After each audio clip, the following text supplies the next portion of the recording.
Your daily dose of sports and fun. This is the Morning Drive Podcast from Double T 97.3, presented by Cantex Roofing and Construction. I'm Mike Hebert, owner of Cantex Roofing and Construction. Every day is game day, and we'll get it right when it comes to your roofing, construction, windows, and mirrors. Call Cantex Roofing and Construction today. Together, we are one serving you. If you yell Harold to Crabtree when you play catch with the kids in the backyard, you've come to the right place. The home for Red Raider football is right here on Double T 97.3. We'll have Red Raider baseball with Tim Tadlock tonight at 6 o'clock. This will be the coach's final radio show of the season as they'll recap the weekend, preview what's coming up this weekend, or this week, with Texas Tech taking on Abilene Christian tomorrow. That'll be a day game, by the way. It's a 1:30 warm-up show on both 100.7 The Score and Double T 97.3, and then a 2 o'clock first pitch. And then the Red Raiders will leave for Provo on Wednesday and play BYU Thursday, Friday, and Saturday to conclude the regular year, and then next week head to Arlington. First trip for Texas Tech baseball to BYU. So that should be fun this weekend, or this week, Thursday, Friday, and Saturday.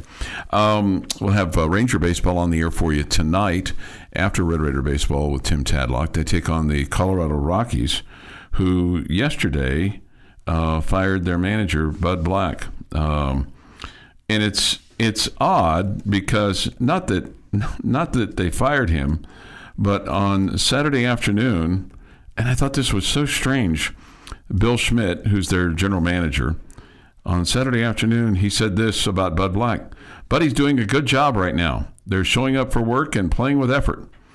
And then they were routed 21-0. And then Sunday, Schmidt said he was attempting to get everything in place Sunday morning to make the move after the game, win or lose. I know it took a little air out of the game, a little air out of winning the game. Colorado 19.5 games out of first place. So the only team since 1900 with a worse run differential through 40 games was the 2023 Oakland A's, minus 144. They've been outscored by 128 runs this season, Jamie. Yikes. I know. Yikes. So, their owner, Chairman and CEO Dick Monfort, said in a statement, "Our play so far this season, especially coming off the last two, has been unacceptable. Our fans deserve better, and we are capable of better. While we all share responsibility in how the season has played out, these changes are necessary. We will use the remainder of 2025 to improve where we can on the field and evaluate all areas of our operation so we can properly turn the page into the next chapter of Rockies baseball." I mean, they have been dreadful. Dreadful. Bud Black, 544 and 690, winningest manager in franchise history. But, boy, it's not been too much winning in the last several years. But to get beat 21-0, goodness gracious. They're 7-33. That does not help your run differential. No, it doesn't. It doesn't help your run differential. They've named Warren Schaefer as their interim manager, and they had just hired Clint Hurdle to be their hitting coach. Remember, he was at Pittsburgh for a number of years. He's going to be their interim bench coach as well. So Hurdle was with the Rangers for a while, wasn't he? Yeah, he's kind of bounced around a little bit, but he spent some. I believe he spent some time with the Rangers. I thought he was done. He's 67. He was a manager for the Rockies as well from 2002 to 2009, and then Bud Black. I don't know if Bud Black replaced him because Black's been there for quite some time. And then he was with the Pirates from 2011 to 2019.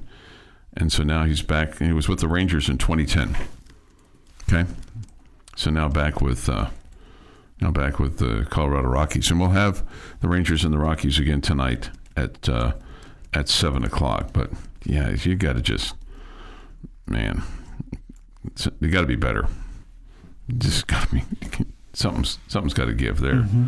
You know, you just wondered when that was going to happen. And after I saw the deal on Saturday, I was like kind of stunned that he would get kind of it sounded like a vote of confidence on Saturday, and then Sunday they fired him.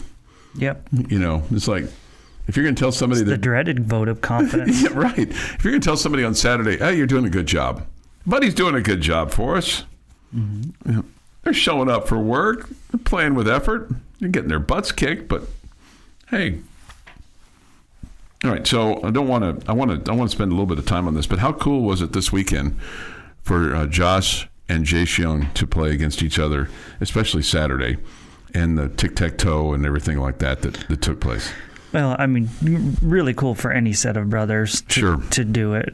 Even more cool because we know the personalities of the two involved, and we know that they enjoy playing against each other, competing against each other, and rooting each other on, and all the above. So the things like the tic-tac-toe and mom wearing jerseys that split down the middle and all that kind of stuff is fully expected from that family, and it's super cool.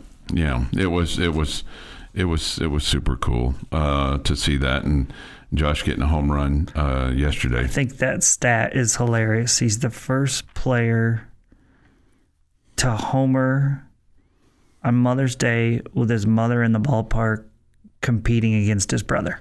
Yeah. Like, who comes up with that stat? Yeah, well, his brother's on the other team. Yeah, that's a little big league stat. Okay. He's hitting .484 when facing a pitcher for the first time after the seventh inning at home on a day game. Yeah. I mean, I'm sure there have been plenty of players that homered on Mother's Day with mom in the crowd. Mm-hmm. But to do it, the one caveat there was with your brother on the other opposing team. Right. Yeah. Right. And everybody wanted to know who won the tic-tac-toe game, and Josh said that after the Rangers went up by 3 runs, it suddenly ended. He said he gave up and rage quit. And then he said, nothing new there. You can probably relate to that, can't you? Man, my brother. Yes, absolutely. Rage quit. The thing that was interesting, one other caveat from yesterday is there was a May 11th, 1980 Mother's Day game featuring Joe Niekro and Phil Niekro pitching against each other, and Bruce Bochy was a backup catcher at that game. Mm-hmm. So how about that? For him, it's like, wow, he gets to see it as a player and as a manager. This is the Morning Drive Podcast from Double T 97.3, presented by Cantex Roofing and Construction. And for this day in sports history, today is Monday, May the 12th, 2025. And with this day in sports history, here is Jeff McGuire. 1919, guys. New York Yankees and Washington Senators play a second straight extra inning tie. This one was 4-4 in the 15th inning at the Polo Grounds. Yesterday, it was 0-0 in 12. It's amazing what happens when you get lights in the stadium. You can finish some of these games. So did they not finish the other game or no? They just called it a tie? They called it a tie. Okay. 1955, Chicago Cubs Sam Toothpick Jones is the first African-American to pitch a no-hitter, winning 4-0 over the Pittsburgh Pirates at Wrigley Field in Chicago. Are we to assume that he had a toothpick in his mouth when he did that? I have no idea. Okay. He could just been very skinny. Oh, there you go. Yeah. Or really fat, one of the two. Because, tiny and slim. Sure. Usually big guys. 1996, Yankees are losing 8-0 to the Chicago White Sox. They won 9-8. A year later, the Angels score 13 in the 7th inning versus the White Sox. Great day for the White Sox.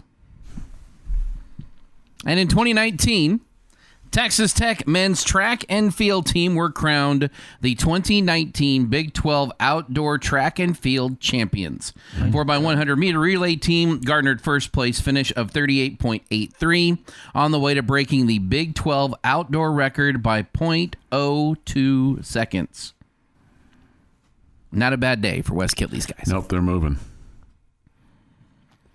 It is National Nutty Fudge Day. Mm-hmm. Yes, sir. I don't care for any nuts in my fudge. Happy birthday to the guy everybody forgets, Tony Hawk, 57. Emilio Estevez, 63. Jason Briggs is 47. Stephen Baldwin, 59. And Felipe Alou Sr. is 90. Wow. What's the joke on the forgetting thing? Tony Hawk? Yeah. Nobody, like, every time he, like, rents a car, he says, I'm Tony Hawk. And, like, the car dealership, the rental place would be like, there's no way Tony Hawk's renting a car. So they scratch it out thinking it's a gag. And then he shows up, and they're like, what can we do for you, sir? He's like, I have a rental car. No, you don't. My name's Tony Hawk. That was for real? Is this a problem that's seriously happened? To him? Yes. You should check him out on Twitter. And I know what that means. No, but that's it's fun. Not going to happen. Yeah, I'll go with you on that. It really is fun. And Tony Hawk what was his... See, Chuck has already forgot him. Was his sport was what? Skateboarding. Skateboarding, okay. He's like the greatest skateboarder of all time. Yeah, I knew he was something. I knew he was something. I didn't know that people don't believe him when he rents a car. Yeah, I didn't know that either. So people don't recognize him. Numerous times. That's happened once. Well, people don't recognize him because he's a skateboarder. Well, sure. But they know the name. Sure. Yeah, I know the name. I think you could stop 1,000 cars over here at 6th and Q and ask people who Tony Hawk is, and I bet you 20 of them might know. I know that name. I bet it'd be higher than 20. I bet it would be higher than that. Probably couldn't pick him out of a lineup with two people and a good hint. Yeah. It's 2%. I bet it'd be higher than 2%. I bet 10%. No. Well, okay, that's... At least. I mean, you've got skateboarding fans, you've got 80s fans because he was everywhere in the 80s. You've got video game fans for all the Tony Hawk skateboarding games, which were the best skateboarding games, with the exception of maybe Skate or Die. Just sports fans. Just sports fans in general. You got X Games fans because he's done all of those. You know, there's so much that he has been associated with. Plus a great movie, Gleaming the Cube, but no one's ever seen it. On this day, 1949. An early crisis of the Cold War comes to an end, with the Soviet Union lifting its 11-month blockade against West Berlin. The blockade had been broken by a massive U.S.-British airlift of vital supplies to West Berlin, 2 million citizens. Flying 278,288 relief missions to the city during the 14-month barricade, resulting in the delivery of 2,326,406 tons of supplies. As the Soviets had cut off power to the West Berlin, coal accounted for over a third of the material delivered. In the opposite direction, return flights transported West Berlin's industrial exports to the West. Flights were made around the clock and at the height of the Berlin airlift. In April 49, planes were landing in the city every single minute. Wow. And that is this day in sports history. 6:51 this morning here on the Morning Drive. Time for your lucky local winning word. It is brought to you by the Home Zone, making your house a home, and Double T 97.3. Your chance to win $500 every Tuesday and Thursday. All you have to do is go to DoubleTSportsNetwork.com to enter this word that I'm about to give you for your chance to qualify to win every Tuesday and Thursday. The more times you enter, so the more times you listen, the more chances that you have to win. We'll also give a winning word today at 8:45 and 4:45, and then we'll give a total of $2,500 away on Thursday, June the 26th at Soggy Dog 50th and Frankfurt. Okay, so that'll be on June the 26th. So make sure you make plans to go to that. Your lucky local winning word from the Home Zone and Double T 97.3 at 6:52 this morning is Ravens. Ravens, Ravens, Ravens.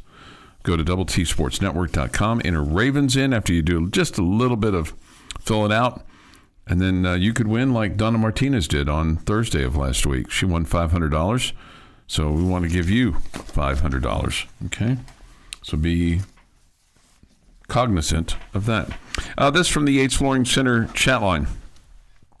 Tony Hawk posts videos of how many times people say you look like Tony Hawk. Happens all the time to him. Chuck, you're in the minority. I would say more than half would know who Tony Hawk is. It would be higher than that due to the video game. Okay. I don't think I would have guessed half, but I would definitely guess higher than 2%. Than 20 people. Yeah. Which was of 1,000, that's 2%, correct? Yeah. My math right there, Jeff? Yeah. Correct. Yeah. I'm seeing some breaking news about the opening game of the NFL regular season with the Philadelphia Eagles. They're the defending Super Bowl champion, and they're going to open up reportedly against the Dallas Cowboys. Okay. I don't like that. Nice to have them start with a win. I don't like that. It's a good confidence builder for the Super Bowl champs. I don't like divisional games opening week. I mean, I realize you've got to play each team twice, but I would prefer like NFC West or AFC East or NFC Central or AFC West or some. Just, I don't like your opening game first right out of the chute. You know, it's already going to be a big game. Are you with me on that or no? I wouldn't say I'm with you. I don't think it's a crazy take, though. I understand your take. I'm not bothered by it. I mean, it's like it's not something new. No, it's not. It's like it'd be like opening up your college football season with a Big 12 game. I wouldn't like that either. Yeah, I mean, college and the NFL is a little bit different. It is. I would like it to be a little bit more than because for the Arkansas Pine Bluff or Kent State, but I mean, because for the most part, you play all your non-conference games right there at the beginning. Mm-hmm. Okay, ease into it unless you're the SEC, and then you'll mix one in late in November. Right, yeah, right. A patsy. But yeah, I get your point. Yeah, I get your point. Dan in Dallas asks, "Who is Tony Hawk?" Thank you, Dan. This is the Morning Drive Podcast from Double T 97.3, presented by Cantex Roofing and Construction. Jamie Lent, Jeff McGuire, and Chuck Heinz. Great to have you with us today. Football season will be here before we know it. And so there's all kinds of different, prognostications and things like that transpire. This is from the New York Post, okay? Trusted paper for the most part, do you think? I guess. Okay. I mean, it's in, one of the top markets in the country. One of the, it's. I mean, I trust the Lubbock Avalanche Journal. Okay. All right. This was written Morning by. Drive?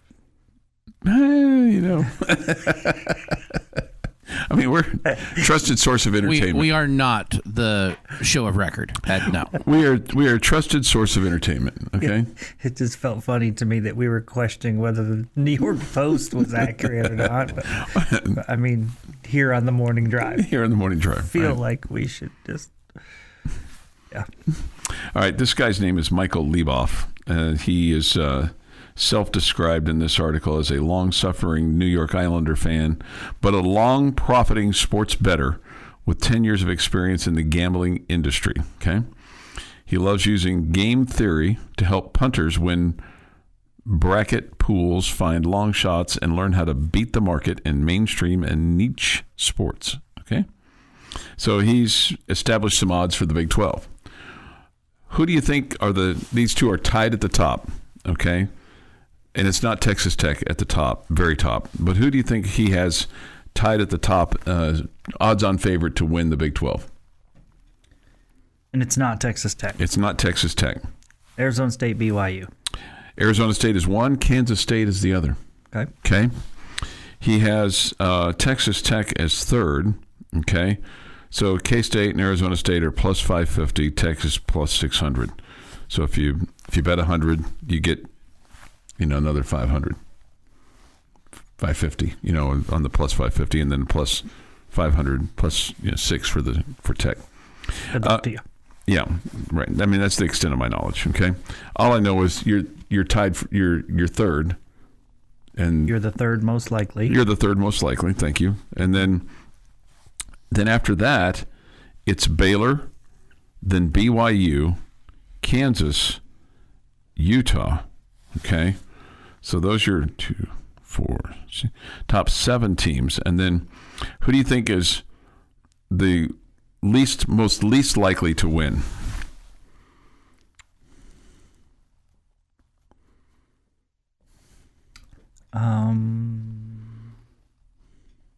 Least Houston.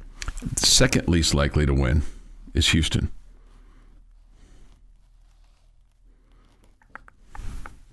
May surprise you, because I think it surprised me a little bit. Okay. Arizona. Wow. Yeah, Arizona. Wow. At the last 4 are UCF and Cincinnati, then Houston and Arizona. Okay. Not surprised at Texas Tech. You're going to get a lot of love between now and the start of the football season for the Red Raiders. Seems fair. Yeah, I mean, it seems fair given what you've spent and maybe what you're still willing to spend too, right? Mm-hmm. Because it feels like you're never done. You know, I mean, I'm not sure. I think maybe the night before the game, they'll be like, okay, can we print the roster? Yeah, we can print the roster. Because I feel like you're still in this kind of this cycle of we can still add somebody. I mean, this court case hasn't been resolved yet. So it's not like you're, you know, I think if you shook the money tree outside Jones Stadium, there's still money falling off of it, Jamie. Mm-hmm. Doesn't it feel like that way to you? Well, it depends on whose grass it's falling into. But yeah. Right. Well, it's falling into the football grass. I mean, it's that wind is blowing. If that tree is south of Jones Stadium, okay. I mean, it's flying up and over. Okay, the $250 million project right onto the 50-yard line. Okay, right like that. Jacob says this. I hadn't seen this commitment, if there's one. He says that Coach McGuire announced on Twitter that the roster was complete after this last commitment yesterday. Okay. I'm not going to say you're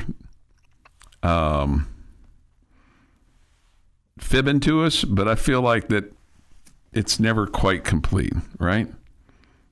I feel like it's never quite complete. Because I feel like that as long as somebody's there or available and they can help you, I feel like that you're going to take a look at them, right? Yeah. Somebody says this. Can we stop reading preseason polls? No. They are worthless. They might be. Last year's poll was literally backwards from the final result. Yeah, it made it fun. It made it fun. Made it fun to talk about how crazy the was. The teams that we predicted to be at the top to be at the bottom. Yes, I mean some of the teams that were near the bottom were at the top. Yeah, that made it fun. There've been plenty of times when you know you're picked to be in the bottom third and like, no, this is useless to talk about. But you know, it's fun because you're the pretty girl at the prom right now, standing over there in your red and black dress, you know, going, hey, how you doing? I'm doing pretty good. You know, I'm getting ready to be the belle of the ball here, hopefully, right? I would think that you would have that opportunity. So I don't know. It's going to be interesting. No doubt about it when you kind of look at the Big 12 and what's going to happen. Somebody had pointed out, I brought up Arkansas Pine Bluff, and then Scott weighs in with a couple of people that had played at Arkansas Pine Bluff in the past. Teron Armstead won, but another guy whose name you'll know, L.C. Greenwood. Yep. From the Pittsburgh Steelers. So it's been a while since they've had a significant contributor. I don't know that L.C. Greenwood's running out of the tunnel at Jones Stadium. I mean, he might come with them, carry the flag, so to speak, but he ain't playing. Yeah. You know, they don't have any of his quality. Was the kicker or the commitment yesterday a kicker / punter? I have no idea. To be honest with you, I had not seen that until he just said that. I don't. How can we go? How can we even show up to play? How do we even claim to be a football team? Yeah. I do see where he has declared he has declared roster complete # Wreckham. I do see that, but I don't know. I don't know that I don't know who that person is. If they got their punter kicker or kicker punter combo, They've been. I guess we'll wait for the official word on that. Okay. See if we got. Needs in at noon, right? White. I don't know. You tell me. You said the official.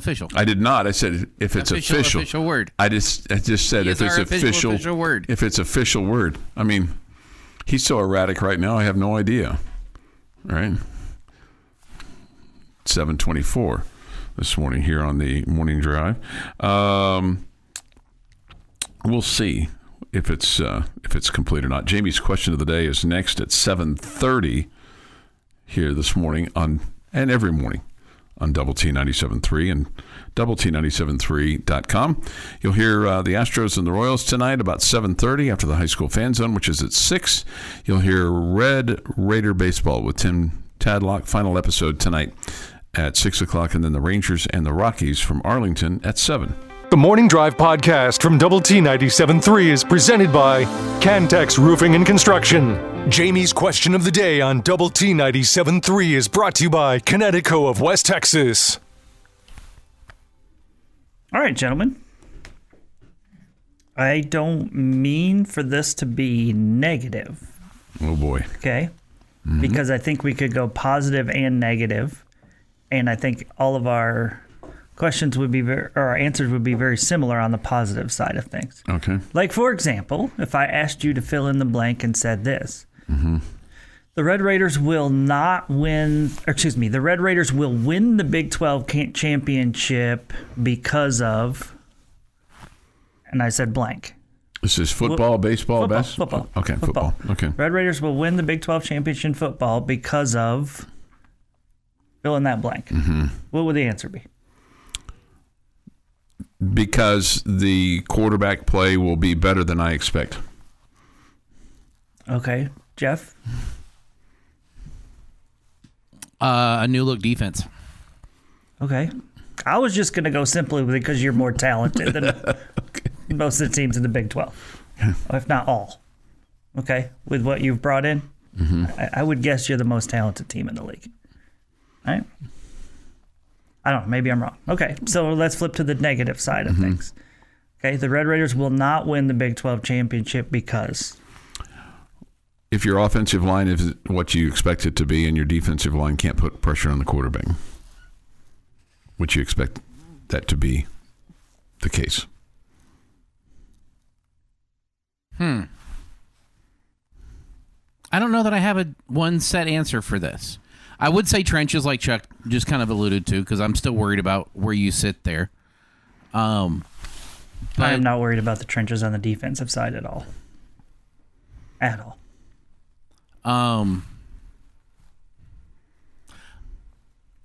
going to go questions in your kicking situation. Ooh.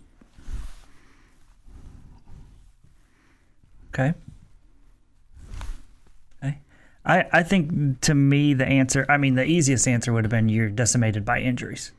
Injuries really hurt you at key spots or something like that. I didn't want to say the I word. Yeah, something that simple with injuries, right? Your top 2 quarterbacks are hurt or whatever, something like that, right? Injury related. I think the thing that just because I'm a jaded Red Raider fan, I think I just lean towards the offensive line, and I'd say the offensive line does not gel together like we expect, and it's a problem.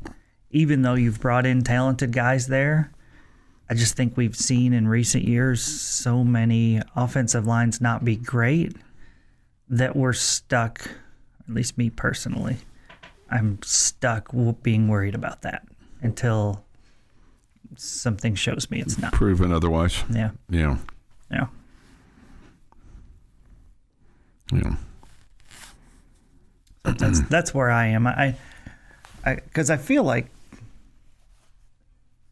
I mean, obviously injuries could do it, but I feel like there's a lot of reasons to believe that you could win this Big 12 championship. And that's not to say that there are not a lot of reasons that could hold you back. Mm-hmm. Man, it's hard for me to think that you're not going to be a great defensive front. No, I think you're right. And I like the linebacker core that you have coming back too. So, I mean, if your defensive backfield doesn't gel together. See, I thought that's what Jeff was going to bring up because he's brought that up several times. Yeah. You could just go basic football with the answer and say if you have a really bad year with turnovers. Mm-hmm. Right? Yeah. That would usually lean towards your quarterback position. On the positive side, the reason I think that your new look defense could be what pushes you to a Big 12 title this year. Where was your defense ranked last year? Bad. Horrible. Mm-hmm. And if they had had a pulse in the Big 12, you'd have won the Big 12. Yeah. Yeah, because you'd probably beaten TCU and probably beaten Colorado. Yeah. How about this? Well, I don't know about beating Colorado, but you would have beaten TCU. You would have a chance in a bunch of other games that you coin flip games that you all flip tails on. You know, if that defense had a pulse last year, you're in the Big 12 championship game. How about this one for the negative side? That it takes longer to get going because of first-year coordinators on both sides of the ball.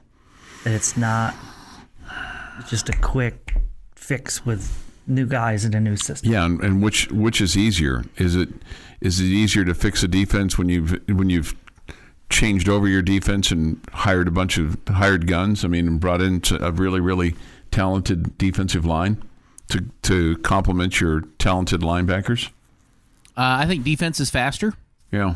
Because it's go get the guy with the ball. Ultimately, get the guy with the ball. Mm-hmm. Whoever, cover your guy and get the guy with the ball. That's boiled down all defenses. That's what it comes down to. The offense is, okay, wide receiver, you're going to go this way and then cut this way and then cut this way. If you see this, if you see the other thing, you're going to do the other thing. It's a little more complicated, It's a lot more complicated. And your quarterback and your starting wide receivers missed spring training or missed fall camp. Yeah, that is a concern. You got your quarterback and your top receivers that missed spring football, and the install and all that. I mean, and you can say, well, they were there. Okay, got it. They were there. They were in the classroom. But there's also something to be said for, that on the field training and stuff like that, right? That's why we play Arkansas Pine Bluff the first week or so, right? Right. That's why we don't start with the Cowboys and the Eagles. Right, that's right. And Kent State too. That's you got to don't. Do they have a coach yet? I haven't checked in. I have not looked at that to see if they have a coach yet. I guess those Kent State guys weren't playing hard for him. No, I don't think so. I don't think so. I mean, and this is a fair question. How many DCs have come in with hype and excitement to simply flop here? Yeah, but I think the number is like 87. Yeah, but I think the difference is since 20. Those DCs came in and inherited the previous DC's players. At least this DC shopping. This DC, he's coming in with pretty good group of hands. He inherited the players from across the country. Yes. Including one of his own that he brought with him. Right. Jeff said 87. That's the number of defensive coordinators. I mean, we've had our fair share. There's no doubt about that. Your daily dose of sports and fun. This is the Morning Drive Podcast from Double T 97.3, presented by Cantex Roofing and Construction. I'm by Quick today on Lubbock Sports Station, Double T 97.3 and Double T 97.3.com. Some of you may think it's painful, but it's not. It's not. They're going to stick around to the bitter end. Yeah, right. See, you're coming around, man. You're coming around. You're getting all to the bitter end, playing harder for each other. Playing harder for the coach. All the normal crutches, right? We come to you, Jamie, Jeff, and I, from the First United Bank studio here in downtown Lubbock, and look forward to continuing to hear from you on the Yates Flooring Center chat line. Also, the Visual Edge IT hotline is open at 806-771-0973. Let me ask you this, and this, I think you're going to say it's an excuse, and Coach Tadlock's going to say it's an excuse, and all the negative people are going to say it's an excuse, and maybe even the positive people too. I just wonder, you talk about, the starting pitching getting off to rocky starts at times, with giving up a run here or two or three or four, as was the case yesterday.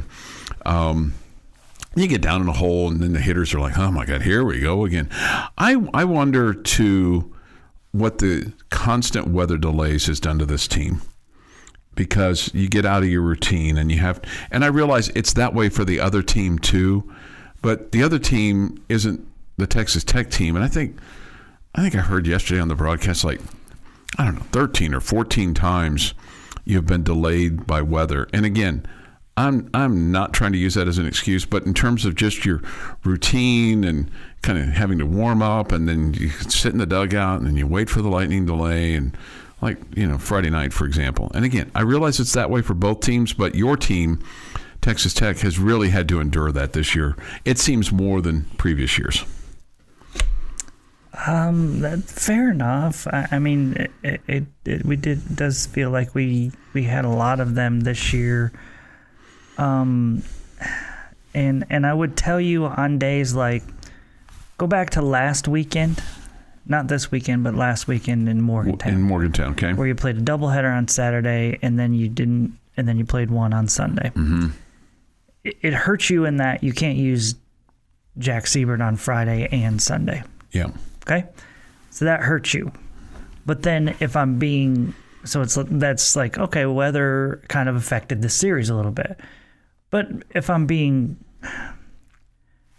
flip to the other side of it, and I'm like, okay, you're supposed to have enough good pitching that you don't need sure to use him Friday and Sunday, that you have other guys that you're confident in, and that you don't need to have him, okay? Because the other guys might have a stud bullpen ace just the same as you that they didn't get to use twice.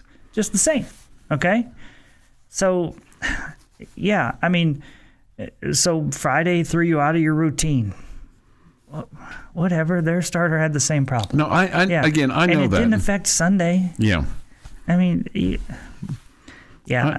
get what you're saying. I just wonder. You talk about being kind of worn slick, so to speak, by the fact that your starting pitching at times is giving up runs in the first inning. It just seems like you can never get. Like I think yesterday, he had 2 outs. Zane Petty, all the damage came with 2 outs. Yeah, that's happened a lot. Yeah. Well. This.